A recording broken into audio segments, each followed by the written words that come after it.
And it's the moment you've all been waiting for, the return of Andy Gresh, our Patriot insider.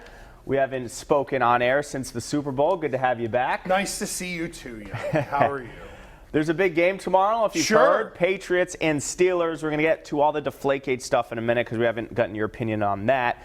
Heading into tomorrow night, what do you think? Prediction, Patriots-Steelers. Well, look, I think the Patriots win the game because of emotion. Now, there's a lot of complications involved in it. Number one, now that Brian Stork is on short-term IR with the concussion, how are you going to configure the middle of that offensive line? And conversely, and this has been very much underplayed around here because we've all been in Deflategate mode, is what version of the Pittsburgh Steelers defense you're going to get. Because it was Dick LeBeau's defense. It was based on 3-4. It was Blitzburg. Well, now you don't have Polamalu anymore. You don't have Dick LeBeau anymore. And yeah, the head coach at one point in time was a defensive coordinator in Mike Tomlin. So honestly, in preparing for this game, I think it is a little difficult for Brady and the Patriots because you don't exactly know what you're going to get. But they got to take care of their own first, and that means getting Gronk and Edelman involved. And the O-line, they're going to be tested. But let's make no mistake about it.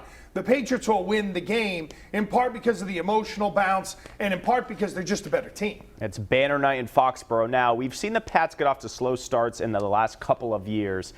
You mentioned Stork. LaFell's out.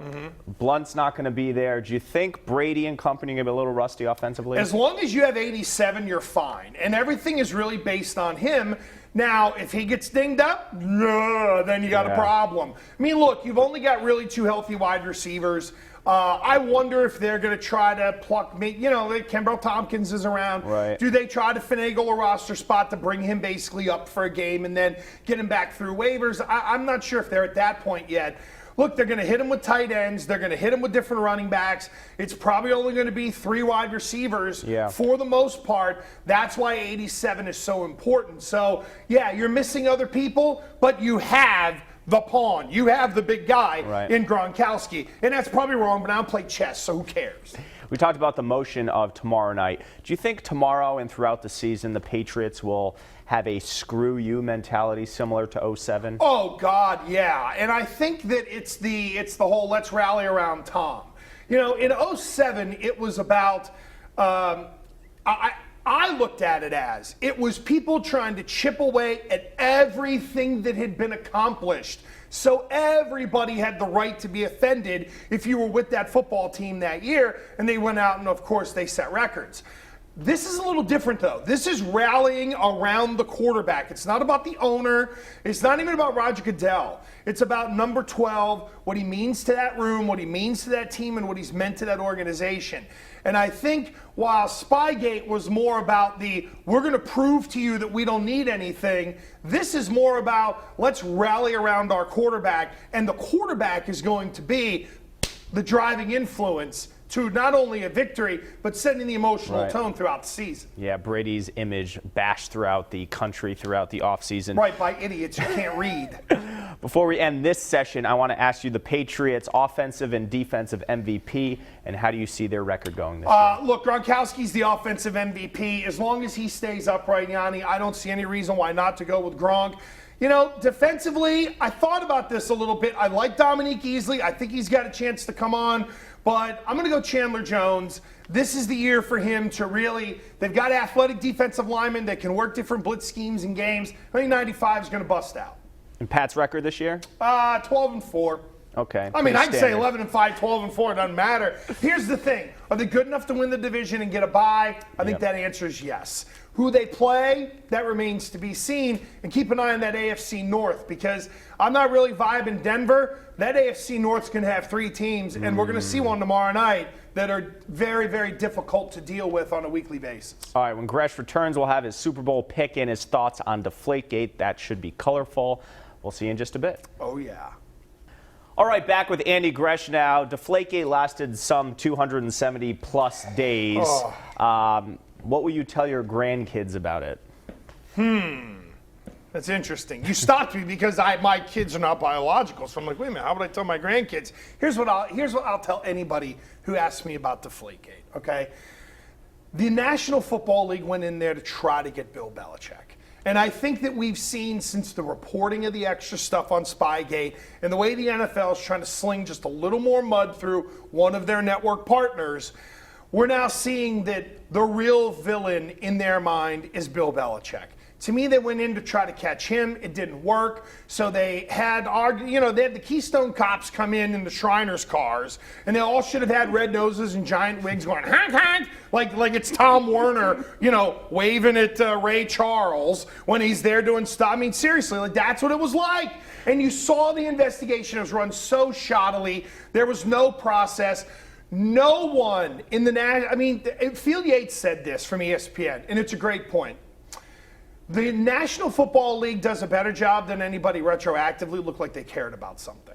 You mean to tell me they sat around thinking that PSI in footballs was this massive advantage that the NFL had to, maybe keep track of the ball pressure over the years, maybe actually look like the rule had some teeth and that it meant something? And we saw what Judge Berman did, slapping them around in court. Robert Kraft said it perfectly. It's the most overblown story, forget NFL history, in sports history. This is akin, very simply, to George Brett and pine tar. That's what this was. Nothing more, nothing less, and the NFL built it up to be into something that it shouldn't have been. So Brady likes his balls a certain way. Sure. And it's done throughout the league, but you don't think anything was schemed up to break the rules intentionally? No, God, look, I just look at it this way. Every quarterback in the NFL says, here's how I like it. They don't want to know they like sausage. They don't want to know how it's made. It's the same thing with the footballs. Hey, I'll be a part of the process, but ultimately, guys, on Sunday, when I'm in game mode, when I go out there, I want to feel the football is exactly right. I don't care how you do it, just do it. There's no evidence that he went, psst, hey, fat guy from New Hampshire, come here. This is what we're going to do. They make it sound like it's a bunch of bookies in a back alley, trading tickets and numbers and money and stuff like that. I don't think there's any of that. They tell him how he likes it. The balls are there and they're ready to go. Done. Is the Patriots trying to get McNally and Jastrzemski back in the fold kind of just a PR move to say we have nothing to hide? What do you make of today's development? No, I think that those guys deserve their jobs. And look, again, if we listen to the guy who wears the clown nose, Roger Goodell, well, the NFL didn't ask for them to be suspended. Then why does the freaking league have to be notified to reinstate them? You know why? Because you get that crook Troy Vincent running around, muddying up the waters, and he put something out on Twitter. Well, we haven't heard anything from the Patriots relative to those two.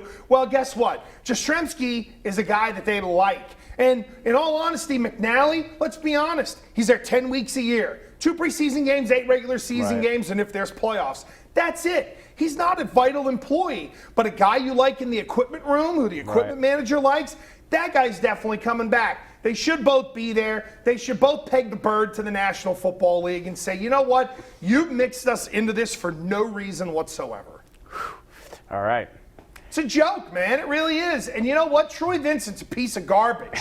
All you have to do is look at the history of Troy Vincent and the release of sensitive financial information. Anybody who works in the finance world knows that's the one thing you have to covet the most. And this guy partnered up with some boob in 2007, and the info got out sensitive to players, and he was basically, whoopsie. And then in 2009, it was try to run for the head of the NFLPA while colluding with the owners in doing so. That's why this noted idiot has a job with the National Football League, because it was, well, you were going to take care of us if you got the job, so we'll take care of you. There's nothing better than running a multi-billion-dollar organization with dopes running it and people at the old boys club, and it's a guy who was a former player who half the time can't think for himself.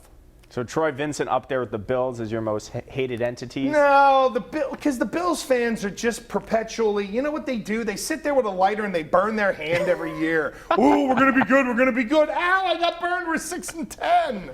I can't wait next week. Super Bowl pick before we go? I'm going to go for the Super Bowl pick. I'm going to go Green Bay Packers.